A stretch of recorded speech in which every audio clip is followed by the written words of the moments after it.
Hi everyone, welcome back to my channel and to this episode of The Rookie Entrepreneur. There's a depression help one coming if you watch them, and there's also another episode coming on the Austin. So sorry if you've been waiting for any of them. I hope you're all doing well. I hope you had a nice Christmas and your new year has started off well and that you don't have the January blues. Apologies for the smoke. It's not smoke, it's really cold in here. But I have got a gas heater on, so it's not as bad as it looks. I'm way out of touch with... Excuse me, dogs. Somebody driving in. I'm way out of touch with or out of date with doing episodes of this, so sorry about that if you've been finding them helpful. Just some simple ideas from someone who's had a few small companies, and maybe helpful to people who've never had a company before, or maybe they're trying a first company and it's not really working out the way they wanted, or whatever the case may be. So I can't tell you where I am financially. I usually talk about how many potatoes I've made that month because I don't know. I'm hoping to get caught up with that later on today, but that's probably the reason why I've been putting off making the episodes. And then I just thought, look, I'm just going to do it now before I get stupidly busy again. Basically, I've just had, it was meant to be a week off, ended up being 5 days off. So, I'm in on the weekend, officially back on Monday, but in to sort some stuff out at the body shop. So if you haven't watched this before, basically, in a nutshell, lost everything in the pandemic, had a breakdown, came back to where I grew up about 18 months ago with next to nothing, DJ'd full time again, which is something I did in the past, which put a roof over my head and allowed me to slowly start building for autos. And things slowed down in summer, beginning of summer with gigs. Basically either had to go out and touch other areas that I hadn't been into, Broughty Ferry, Dundee, wherever else, or build up the car company quickly or get a job. So I chose to focus on trying to build up the car company because I really hadn't been giving it much attention because I was so focused on trying to help make venues busy, which was obviously a win-win for the venue and for me if that worked out. Very difficult climate to be trying to make busy nights in. Thankfully there were lots of busy nights and hundreds of gigs over the year and a half, so that was great. The topic I've picked for this is what to pay yourself. I've talked about financial intelligence in the 3rd episode and getting your own finances in a good position first. Because if you can't manage your own finances well, then there's not really a lot of point in trying to build a big business or build multiple companies. Maybe you can create a job for yourself, but it's definitely worth knowing that you have financial intelligence and that you're exercising it with your private finances before thinking about being responsible for the finances of a company and potentially people's livelihoods. So I talked before about paying myself a really small salary, and that's what I've been paying myself since, was it maybe May last year or something? At the beginning it was very much, I mean, it's still been in one hand and out the other, but on a bigger scale, in terms of business income, slightly bigger scale in terms of business income. But I've just continued to pay myself the same small salary, which is probably less than I made when I was 18, but I was a car sales exec and a main dealer and the top seller when I was 18, so I was very lucky, I had a very good job. So I'm planning on keeping it as low as that for as long as I can. I've said before, I think the mistake that a lot of people make when they create a company is, they pay themselves, start paying themselves lots of big dividends and firing things through the company. And obviously you should put things that you can legitimately put through the company because it saves on tax, but yeah, just firing lots of things through the company, like a new TV for the living room or whatever, which obviously you shouldn't really do unless it's for your office or you're working from your living room. But the point is that the more you get, the more you spend kind of idea for a lot of people. That's not really what is the best plan if you're trying to grow a business. So at the minute, I'm planning on living on the same small salary that I've been living on since about May last year. And that said, there have been weeks that I haven't paid myself because I needed to prioritize the business or whatever. So I think in terms of, I talked about the division of income for your personal income. So for example, something like 50% necessities, 10% giving, I give away 10%, 10% investment, 10% savings. I'm going to forget what they all are. But basically go back and watch episode 3 and divide it up how you think for yourself. 10% play. So that's basically what I've done since I came back, and that's worked out well. There doesn't actually end up seeming to be much play money. It usually ends up getting used for extra necessities, but that's okay. But yeah, so business wise, I think that it's also sensible to have a plan for your business finances. So it's not just about what you pay yourself, but obviously you're probably the most expensive or the biggest expense or the second biggest expense or one of the biggest expenses for your business. So if you're basically paying yourself all the money that's coming in less costs and money you need to pay tax and stuff like that, then there's no room for growth. So if I'd increased my income, which I could have done further down the line when I was DJing, I was doing up 6 nights a week up until the beginning of the summer, so I could have paid myself more money, but then there would have been no money to grow the business. I wouldn't have had the money to slowly buy new DJ equipment. I wouldn't have had the money to cover the cost of the units I had initially. I wouldn't have had the money to buy the bits of equipment that I still needed that I didn't have, a compressor or whatever else. So that's a pretty good example of, yeah, I could have lived more comfortably and been warmer in the flat or heated more rooms or whatever, or spent money on luxuries, lots of luxuries like most people do, but I didn't do that. And if I had done that, then when things quietened down at the beginning of summer, I wouldn't have had the option of focusing on building up my car company. So I think it's very important, if you do want to build a proper actual business rather than just a job for yourself, which is okay if that's what you want to do. It is very important to keep money in your company. Initially, it's very likely that there won't really be any extra money. Sorry, just looking at the cameras. There won't be very much extra money, and you might be, you're probably, most of the money you're coming in is probably what you're paying yourself, and that that's what it needs to be. So basically that's okay for a while, but I've said it before. The hardest thing is going from nothing, and I went from pretty much nothing. I was offered a job which I accepted, which had taken a flat on the basis of having that job, which was not a lot of money but enough to cover the bills. And then a week before I was due to move, the other director decided that they couldn't afford it and there wasn't a job. So that wasn't good. I didn't want to be in a sink or swim situation after coming back from a breakdown and not knowing if I could still pull off what I'd done before. Thankfully, apparently I can, which is great. And that's in no small part to due to the support of other people and kindness of other people, and I really do appreciate that. And it's nice to be able to kind of pay that forward.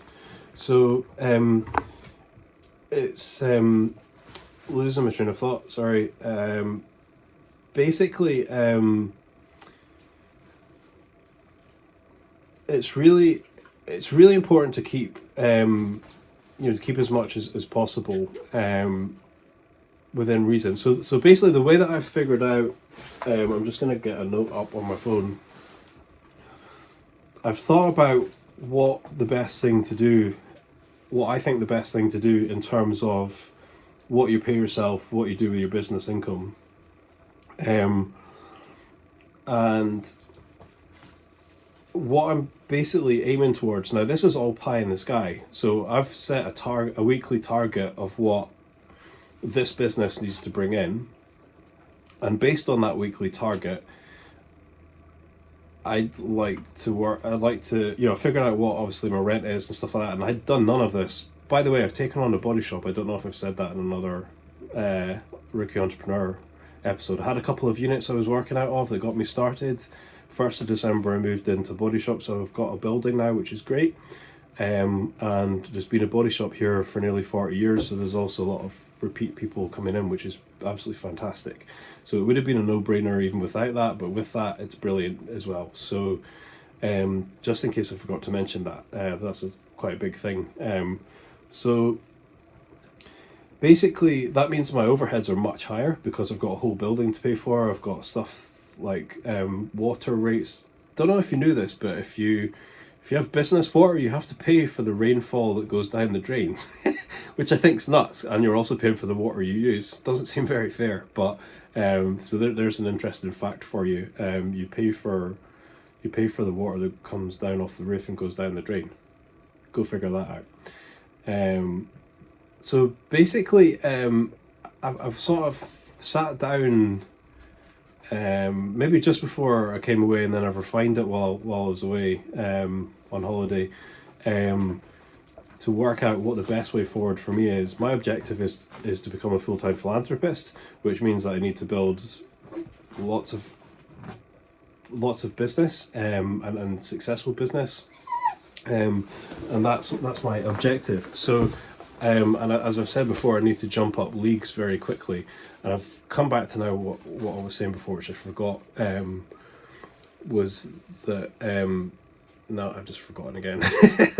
I'm actually treating myself to autism and ADHD diagnosis this year. So maybe I'll be able to explain why I lose my train of thought so much. But basically, what I've worked out is pie in the sky based on a stupid goal of what I want to bring in every week. And as I've said before, set audacious goals. I've set it as paying myself only 25% of what comes in. And then basically trying to have about 35% of what's coming in as investment savings. So that's obviously 3.5 times, what is the way I divide my personal income, which would be 10% for investment. So that's obviously that's a lot, and that might not be attainable, and that leaves basically 45% for other things. So things like gas and electric, rent, marketing, materials, equipment, and a little bit for short-term savings, what I call short-term savings, which is for something breaks, you need to buy a new one, or whatever, you need some extra money. It's always good to have reserves. So that's basically how I've worked it out. And it's highly unlikely that if you basically have created a job for yourself, which is essentially still what I've done. This isn't. It's a business and it isn't. I talk about that in another episode. So have a look at that if you're interested in the difference between a job and a business, or from my point of view. It's unlikely that you're going to be able to suddenly just, pay yourself a quarter of what's coming in, because what's coming in is probably most of it's going on your wages. But the point is getting to a position where you can pay you can have more coming in that you don't need to pay yourself, because that's the fastest way to grow a business, providing that you make financially intelligent decisions with the money that you have that's surplus. So step one obviously was putting a roof over my head. It was literally sink or swim. I didn't have enough money at the end of the month to pay the bills. Thankfully I was able to go out and pick up lots of gigs. That put a roof over my head for a year and a bit, and let me, carry the car company and let me slowly start to build that. And it was very slowly, because I was spending so much time focused on market and venues and gigs. So phase 2 is what I'm in now, and that is trying to create a bigger surplus so that I can invest further in my company and in more companies. I tend to build up multiple companies within one company and then break them off into their own companies. So I still have one company just now, although I do have a company for autos, so that will eventually be an entity on its own. So that's basically, I don't know where you are, but try and keep your overheads as low as you can for your wages. I've talked about that more in the third episode, I think it was, so I'm not going to labor that point, but try and keep your feet on the ground, try and keep your ego in check, and don't start living the high life too soon. I'm not in a position to be living the high life yet, but I have done that before to some degree, and taken a very high percentage of the revenue out of my companies to pay for fast cars and holidays and things like that. So and that's fine, but that's okay if you want to keep working for it. If you want to make money work for you, then that involves keeping your outgoings low and having money to invest. It's really easy to make money if you have money. Very, very easy. And people who are born into money deserve to feel good about the fact that they haven't been one of the many people who were born into money and blew it all. But unless you started from nothing, don't be too proud because it's very difficult to come from nothing. And I always admire most people who literally they've come to this country with £100 or something like that, or they've lost everything and they've remade it. It's very different ball game coming from nothing, and so if you've been born into money and you've been wise enough to invest it well, then well done, and that's good. But don't be too impressed with yourself, because it's very easy to make money if you have money. It's so easy. It really is. The biggest problem that you have is deciding which idea to go with, which opportunity to take, because unless you're a billionaire, there's always the opportunity cost. So by going for one opportunity, you maybe can't do another one. So hopefully that's helpful to someone. The proof's in the pudding. All I've been doing is what I've been sharing with you guys. The reason I'm sharing it is because I want to see everyone do well. A lot of people act as though, oh yeah, I'm doing this, but I'm not going to tell you how I'm doing it, because as though somehow they'd be worse off or something. They wouldn't. I believe in sharing information freely, so if I figure out how to do something and it's working out well, then I'd really like to help other people to do that as well. So that's a no-brainer. So hopefully some of this is helpful to you, and I expect this series will get a lot more traction as things kind of grow, and that's fine. But well done to those of you who are faithfully watching it when there isn't that much success to report. It's important to have a record of the whole thing, so that when things are much further down the line, and people are saying, how did that happen, then they can go back and watch and see that anyone can do it. You just have to follow the steps, and the most complicated thing, or the most difficult thing, is probably self-discipline, because the formula is pretty simple. It's getting yourself to do the right things, and things like understanding the difference between a want and a need, and just not doing what most people do, which is living the life that they're working to pay for, rather than enjoying a nice life on passive income. And then that's something they can leave to their kids if they have them, or to a charity or whatever. So hope you're well, and hope something like that was helpful, and I will see you in the next episode. I will try and get back to doing monthly episodes of The Rookie Entrepreneur, and yeah, I'll try. So I'll hopefully see you in about a month. Take care.